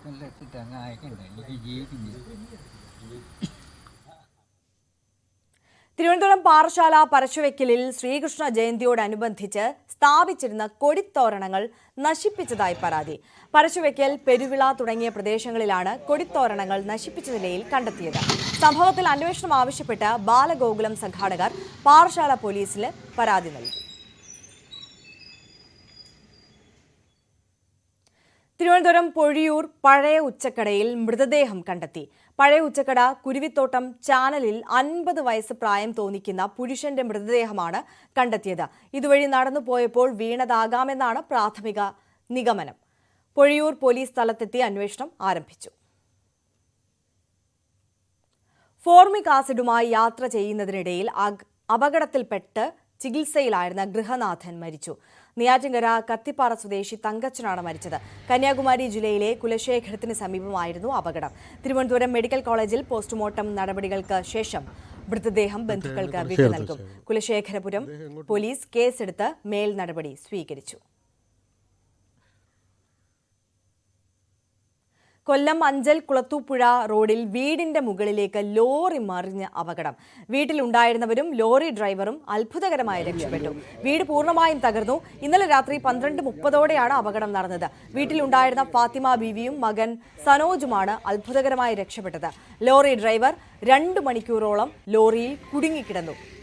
കൊല്ലം കേരളപുരം സ്വദേശി ബാബു കുട്ടനാണ് ലോറിയിൽ കുടുങ്ങിക്കിടന്നത്. കേരളപുരത്തു നിന്നും തമിഴ്നാട്ടിലേക്ക് ആക്രി സാധനങ്ങളുമായി വന്ന ലോറിയാണ് അപകടത്തിൽപ്പെട്ടത്.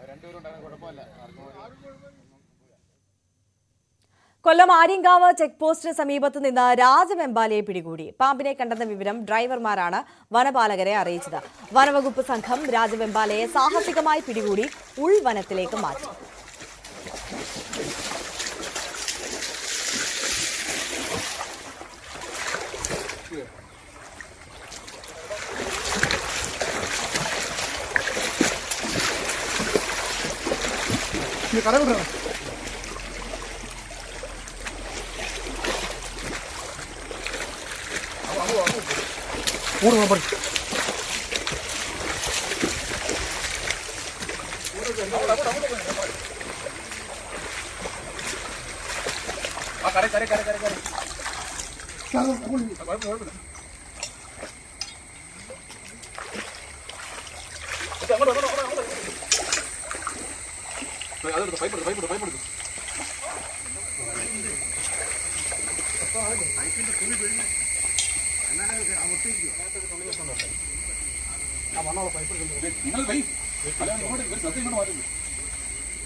അണ്ണാ നീ ഗ്യാപ്പില്ല അണ്ണാ, കേറാൻ ഗ്യാപ്പില്ല.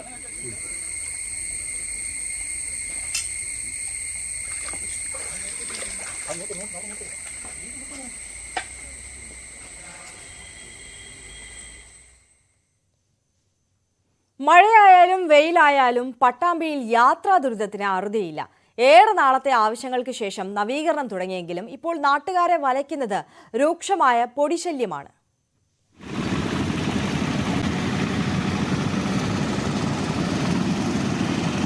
പൊടിശല്യത്തിൽ വലയുകയാണ് പട്ടാമ്പിക്കാർ.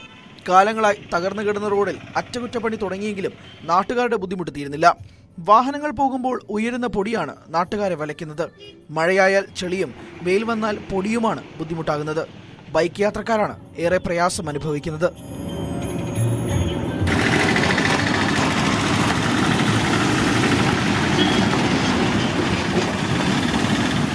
പട്ടാമ്പി ടൗണിലൂടെ ഒരു തവണ ഒന്ന് യാത്ര ചെയ്തു കഴിഞ്ഞാൽ ഏതൊരു സാധാരണ മനുഷ്യനും ഏറ്റവും അധികം വലിയ ബുദ്ധിമുട്ടിലൂടെയാണ് കടന്നു പോകുന്നത് എന്ന് സ്വയം മനസ്സിലാക്കാൻ കഴിയുന്ന സാഹചര്യമാണുള്ളത്. എന്റെ പുറകിൽ കാണുന്ന ഇപ്പോൾ ഒരു ചെറിയൊരു നനവ് കഴിഞ്ഞു. പക്ഷെ 2 മിനിറ്റ് 5 മിനിറ്റ് കഴിയുമ്പോഴേക്കും തന്നെ വീണ്ടും പൊടി ഉയർന്നുകൊണ്ട്, പ്രത്യേകിച്ച് ഡിവൈഡർ ഒന്നും ഇല്ലാത്തത് കൊണ്ട് വാഹനങ്ങൾ സ്വന്തം നിലയ്ക്ക് വലിയ സ്പീഡിലൊക്കെ പോകുമ്പോൾ തൊട്ട് പുറകെ വരുന്ന ആളുകൾക്ക്, പ്രത്യേകിച്ച് ബൈക്ക് യാത്രികർക്കൊക്കെ വലിയ ബുദ്ധിമുട്ട് നേരിടുന്നുണ്ട്.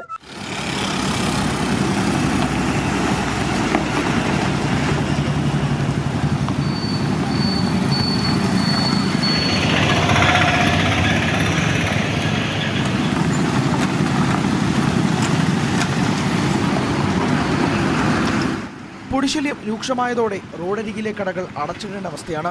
ബസ്സുകളടക്കമുള്ള വലിയ വാഹനങ്ങളുടെ അമിത വേഗതയിലുള്ള ഓട്ടവും പൊടിശല്യം രൂക്ഷമാകാൻ കാരണമാണ്. മേലെപ്പട്ടാമ്പി അലക്സ് തിയേറ്റർ മുതൽ കൽപ്പക ജംഗ്ഷൻ വരെയാണ് യാത്രക്കാർ ബുദ്ധിമുട്ട് അനുഭവിക്കുന്നത്. പലർക്കും ആരോഗ്യ പ്രശ്നങ്ങളുമുണ്ട്. രാത്രികാലങ്ങളിൽ റോഡ് നവീകരണം നടക്കുന്നുണ്ടെങ്കിലും പകൽ സമയമുള്ള പൊടിശല്യത്തിന് താൽക്കാലികമായെങ്കിലും പരിഹാരം കാണുകയോ വേഗത്തിൽ റോഡ് ടാറിംഗ് പൂർത്തിയാക്കണവും എന്നുമാണ് ആവശ്യം. ന്യൂസ് 18 പട്ടാമ്പി. യാത്രാ ദുരിതത്തിൽ വലഞ്ഞ തെന്മല ഗ്രാമപഞ്ചായത്തിലെ വാലുപറമ്പ് നിവാസികൾ റോഡില്ലാത്തത് മൂലം വന്യമൃഗങ്ങളുള്ള കാട്ടിലൂടെ രോഗികളെ തലച്ചുമടായി കൊണ്ടുപോകേണ്ട അവസ്ഥയാണ് നാട്ടുകാർക്ക്. തെന്മല വാലുപറമ്പ് നിവാസികളുടെ ദുരിതത്തിന് വർഷങ്ങളുടെ പഴക്കമുണ്ട്. വന്യമൃഗങ്ങളുള്ള കൊടും വനത്തിലൂടെ കാൽനടയായാണ് ഇവർ സ്വന്തം വീടുകളിൽ എത്തുന്നത്.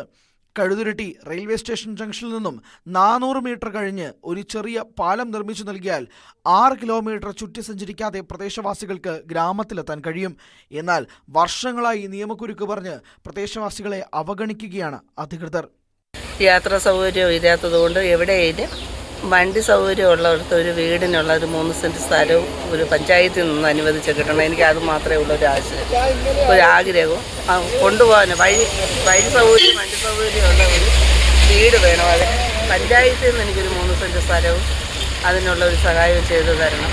ഹൃദയസംബന്ധമായ രോഗം മൂർച്ഛിച്ചതിനെ തുടർന്ന് വാലുപറമ്പിൽ സ്വദേശി ശശിധരനെ വാർഡ് മെമ്പർ നാഗരാജിന്റെ നേതൃത്വത്തിൽ തോളിലേറ്റിയാണ് ആശുപത്രിയിലേക്ക് കൊണ്ടുപോയത്.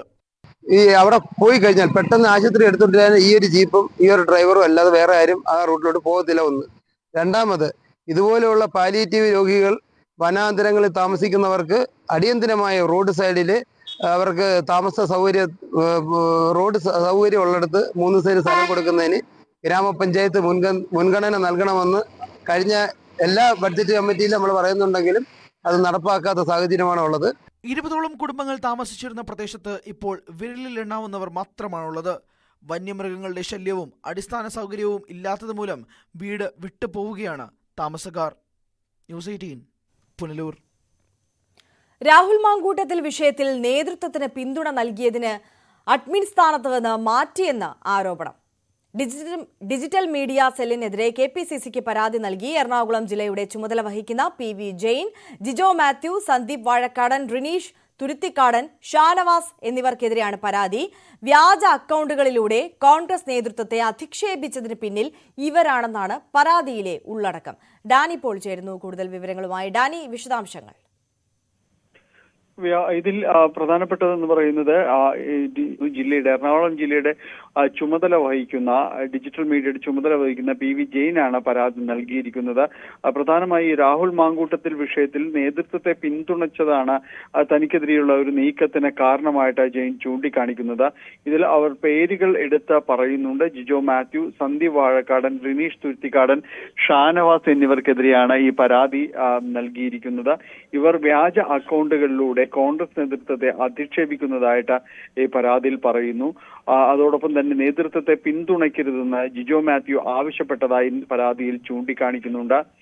രാഹുൽ മാങ്കൂട്ടത്തിൽ വിചാരിച്ചാൽ 10 നേതാക്കളെങ്കിലും വീട്ടിലിരിക്കും എന്ന് ഷാനവാസ് പറഞ്ഞതായും ഈ പരാതിയിൽ പറയുന്നുണ്ട്. ചിലർ നേതാക്കൾക്ക് വേണ്ടി മാത്രമാണ് ഇവർ ഈ പണിയെടുക്കുന്നത് എന്നതെല്ലാം തന്നെ ചൂണ്ടിക്കാണിക്കുകയും ചെയ്യുന്നു. താൻ നേതൃത്വത്തെ പിന്തുണച്ചുകൊണ്ട് നിൽക്കുന്നത്, ഔദ്യോഗിക നിലപാട് പിന്തുണയ്ക്കുന്നത് പറയുന്നത് പലർക്കും ഇഷ്ടമാകുന്നില്ല. അതുകൊണ്ടാണ് ഇവർ ഈ രീതിയിൽ തന്നെ പറയുന്നത്. രാഹുൽ വിഷയത്തിൽ നേതൃത്വത്തെ പിന്തുണയ്ക്കുമ്പോൾ ആർക്കാണ് വിഷമം ഉണ്ടാകുന്നതെന്ന് പറയാൻ ഇവർക്ക് ഉത്തരവാദിത്തമുണ്ട് എന്നതടക്കമുള്ള കാര്യങ്ങളെല്ലാം തന്നെ ഇവർ പറയുന്നു. ഒപ്പം തന്നെയും പ്രതിപക്ഷ നേതാവിനെ പിന്തുണച്ചുകൊണ്ട് താൻ പോസ്റ്റ് ഇട്ടപ്പോൾ കഴിഞ്ഞ ദിവസം ഡിജിറ്റൽ മീഡിയയിലുള്ള ഷാനവാസ് എന്ന വ്യക്തിയെ തന്നോട് ഭീഷണിയുടെ ശബ്ദത്തിൽ സംസാരിച്ചു എന്നതെല്ലാം തന്നെ ഇതിൽ ചൂണ്ടിക്കാണിക്കുകയും ചെയ്യുന്നുണ്ട്. എന്തായാലും ഈ വിഷയത്തിൽ വലിയ രീതിയിലുള്ള തർക്കം കോൺഗ്രസിനകത്ത് ഡിജിറ്റൽ മീഡിയയിൽ അടക്കമുണ്ടാകുന്നു. ഇങ്ങനെയുള്ള ഈ സൈബർ പോരാളികൾ എന്ന് വിശേഷിപ്പിക്കപ്പെടുന്നവർക്കിടയിൽ തന്നെ ഈ രീതിയിൽ ഈ രാഹുൽ മാങ്കൂട്ടത്തിൽ വിഷയത്തിൽ അടക്കം വലിയ തർക്കങ്ങൾ ഉണ്ടായിട്ടുണ്ട് എന്ന് തന്നെയാണ് പരാതിയിൽ നിന്ന് വ്യക്തമാകുന്നത്. KPCC നേതൃത്വത്തിനാണ് ഇപ്പോൾ പരാതി നൽകിയിരിക്കുന്നത്. ഡാനി പോളാണ് വിശദാംശങ്ങൾ നൽകിയത്. 7 വർഷം മുൻപ് നാട് മുഴുവൻ തെരഞ്ഞു നടന്ന സ്വർണ്ണ ബ്രേസ്ലെറ്റ് സ്വന്തം കാറിനുള്ളിൽ നിന്ന് ലഭിച്ച അമ്പരപ്പിലാണ് ചെർപ്പുളശ്ശേരി നെല്ലായ സ്വദേശി മൻസൂർ. കാർ റിപ്പയർ ചെയ്യുന്നതിനായി വർക്ക്ഷോപ്പിൽ കൊടുത്തപ്പോഴാണ് ബ്രേസ്ലെറ്റ് ലഭിക്കുന്നത്. ആരും ശ്രദ്ധിക്കാതിരുന്ന സ്വർണ്ണാഭരണം ഉടമയെ തിരികെ ഏൽപ്പിച്ചതിന് വർക്ക്ഷോപ്പ് ജീവനക്കാരൻ ഷഹീറിന് നിരവധി അഭിനന്ദനങ്ങളും ലഭിച്ചു. 7 വർഷം മുൻപ് ഒരു വിവാഹ ചടങ്ങിൽ പങ്കെടുക്കുന്നതിനിടെയാണ് മൻസൂറിന്റെ സഹോദരി സമീറയുടെ സ്വർണ്ണ ബ്രേസ്ലെറ്റ് കാണാതാകുന്നത്. അന്ന് മൻസൂറിന്റെ കാറിലായിരുന്നു യാത്ര. കല്യാണ വീട്ടിൽ നിന്ന് മടങ്ങി വരുന്നതിനിടെയാണ് ആഭരണം നഷ്ടമായ കാര്യം ശ്രദ്ധിക്കുന്നത്. തുടർന്ന് 2-3 ദിവസം പലയിടങ്ങളിലായി അന്വേഷണം നടത്തിയെങ്കിലും ബ്രേസ്ലെറ്റ് ലഭിച്ചില്ല. അങ്ങനെ വിഷമത്തോടെ ആ ശ്രമം ഉപേക്ഷിക്കുകയായിരുന്നു. അടുത്തിടെയാണ് കൊപ്പം പട്ടാമ്പി റോഡിലുള്ള എംപയർ വർക്ക്ഷോപ്പിൽ മൻസൂർ കാർ റിപ്പയർ ചെയ്യാനായി നൽകുന്നത്. സഹകരണ ബാങ്ക് ജീവനക്കാരനായ ഇദ്ദേഹം ജോലി തിരക്ക് കാരണം ഉടൻ മടങ്ങുകയും ചെയ്തു. ഏതാനും മിനിറ്റുകൾക്ക് ശേഷം വർക്ക്ഷോപ്പ് ഉടമ ഷഹീറാണ് ഫോൺ ചെയ്ത് കാറിൽ നിന്ന് ബ്രേസ്ലെറ്റ് ലഭിച്ച കാര്യം അറിയിക്കുന്നത്. ഇന്നലെ വരെ വണ്ടിയുടെ AC വർക്ക് ചെയ്യുന്ന സമയത്ത് അതിന്റെ ഡാഷ്ബോർഡിൽ ഉൾഭാഗം അഴിക്കുന്ന സമയത്താണ് ഈ സാധനം എനിക്ക് കയ്യിൽ കിട്ടുന്നത്. അപ്പോൾ അത്യാവശ്യം കണ്ടപ്പോൾ കുഴപ്പമില്ലാത്തൊരു ടൂളായിട്ട് തോന്നി. അപ്പോൾ ഞാൻ അവർക്ക് വിളിച്ചു, നിങ്ങളെ തന്നെയാണോ, അങ്ങനെ നഷ്ടപ്പെട്ടിട്ടുണ്ടോ ചോദിച്ചപ്പോൾ അവർ പറഞ്ഞു എന്നാൽ ഫോട്ടോ ഒന്ന് വിട്ട് നോക്കട്ടെ. അവർ വിട്ടപ്പോൾ പറഞ്ഞത് അവർ തന്നെയാണ്. ഇങ്ങനെ 7 വർഷം മുന്നേ നഷ്ടപ്പെട്ടതാണെന്ന് അവർ പറയുകയും ചെയ്തു. അപ്പോൾ അവരെ വിളിച്ചേൽപ്പിക്കുകയും ചെയ്തു. എന്തായാലും കൊടുക്കാൻ പറ്റിയതിൽ സന്തോഷം. കാറിന്റെ AC-യുടെ ഡാഷ്ബോർഡ് അഴിച്ചു നോക്കുന്ന സമയത്താണ് ബ്രേസ്ലെറ്റ് ലഭിച്ചത്. നഷ്ടപ്പെട്ടു എന്ന് വിചാരിച്ച് വിഷമിച്ച് എല്ലാ പ്രതീക്ഷയും ഉപേക്ഷിച്ചപ്പോഴാണ് മൻസൂറിനെ തേടി ഈ ശുഭവാർത്ത എത്തുന്നത്. വിവരമറിഞ്ഞതോടെ സഹോദരി സമീറയ്ക്കും സന്തോഷമായി.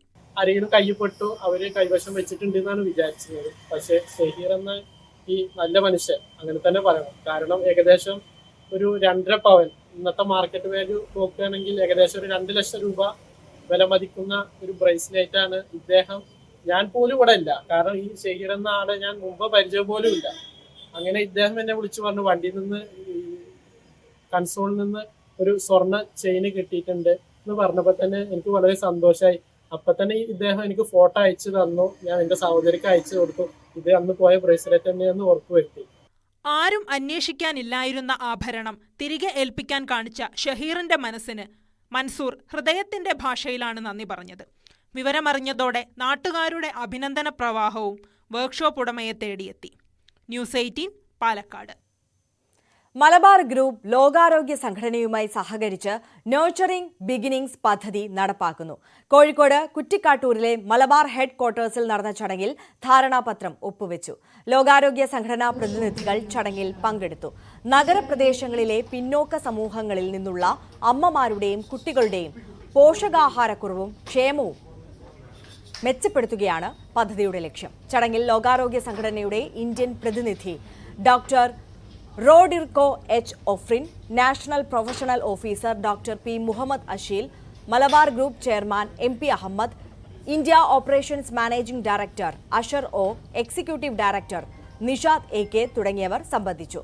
മലബാർ ചാരിറ്റബിൾ ട്രസ്റ്റ് വഴിയാണ് പദ്ധതി നടപ്പാക്കുന്നത്. അമ്മയ്ക്കും കുഞ്ഞിനും സൗജന്യമായി പോഷക സമ്പുഷ്ടമായ ഭക്ഷണവും ശാരീരികവും മാനസികവുമായ ആരോഗ്യത്തിന് ഉതകുന്ന മെഡിക്കൽ സേവനങ്ങൾ അടക്കം ചെയ്തു കൊടുക്കുകയാണ് പദ്ധതിയിലൂടെ ലക്ഷ്യമിടുന്നത്. പുതിയ പദ്ധതി ചേരികളിലും പ്രദേശങ്ങളിലും ഞങ്ങൾ പോയപ്പം ഒരുപാട് അമ്മമാരും കുട്ടികളും വിശന്ന് ഉറങ്ങുന്നതായിട്ട് കണ്ടു. ബോംബെയിലും കൽക്കത്തയിലും ഡൽഹിയിലും ഒക്കെ തന്നെ ചെന്നൈയിലൊക്കെ ഉള്ള ചേരികളിൽ അവിടെ ഭക്ഷണം കൊടുക്കാനുള്ള കിച്ചൺ ഉണ്ടാക്കി. ഇന്ത്യയിലെ ഏതാണ്ട് 20 സ്റ്റേറ്റുകളിൽ 80ഓളം കിച്ചണുകൾ ചേരി പ്രദേശങ്ങളിൽ ഭക്ഷണം കൊടുക്കാൻ, അതുപോലെ 716 അംഗം മൈക്രോ ലേണിംഗ് സെന്റർ ഇപ്പം ഈ വർഷം 1000 ആവും. 1 ലക്ഷം പേർക്ക് ഡെയിലി ഭക്ഷണം കൊടുക്കുക എന്ന ലക്ഷ്യത്തിലേക്ക് ഈ വർഷം നവംബർ 1 കൂടി ഞങ്ങൾ എത്തും. ഹങ്കർ ഫ്രീ വേൾഡ്, വിശപ്പില്ലാത്ത ലോകം, അത് നമ്മളെല്ലാവരും വിചാരിച്ചാൽ നിങ്ങൾ ഒരാൾക്ക് ഭക്ഷണം കൊടുക്കാൻ പറ്റൂലേ ഒരു ദിവസം? അങ്ങനെ ഓരോ ആൾക്കാർ എല്ലാവരും ഉദ്ദേശിച്ചാൽ വളരെ പ്രയാസമില്ലാതെ നടക്കുന്നതാണ്. ഒരു നേരത്തെ ഭക്ഷണം ഇല്ലാതെ കിടന്നുറങ്ങുന്ന ഒരുപാട് ആൾക്കാരുണ്ട്. ഇത് കോവിഡിന് ശേഷമാണ് ഞങ്ങളിത് കണ്ടെത്തിയത്. ഇനി നോക്കാം ഇന്നത്തെ സ്വർണം വെള്ളി നിരക്കുകൾ. ഗോൾഡ് ആൻഡ് ഡയമണ്ട്സ് ഇന്നത്തെ സ്വർണം വെള്ളി നിരക്കുകൾ നിങ്ങൾക്കായി സമർപ്പിക്കുന്നത് Kavitha golden diamonds, the versatile jewellery. സ്വർണം 22 ക്യാരറ്റ് ഗ്രാമിന് 10,190 രൂപ, പവന് 81,520 രൂപ. സ്വർണം 18 ക്യാരറ്റ് ഗ്രാമിന് 8,440 രൂപ, പവന് 67,520 രൂപ. വെള്ളി ഗ്രാമിന് 140 രൂപ, കിലോഗ്രാമിന് 1,40,000 രൂപ. കവിത ഗോൾഡ് ആൻഡ് ഡയമണ്ട്സ് ഇന്നത്തെ സ്വർണം വെള്ളി നിരക്കുകൾ നിങ്ങൾക്കായി സമർപ്പിച്ചത് Kavitha golden diamonds, the versatile jewellery. പൂർണ്ണമാകുന്നു പകൽ വാർത്ത. ഇടവേളയ്ക്ക് ശേഷം കാണാം സ്പോട്ട് ലൈവ്. ടോം കുര്യാക്കോസ് ചേരും. നമസ്കാരം.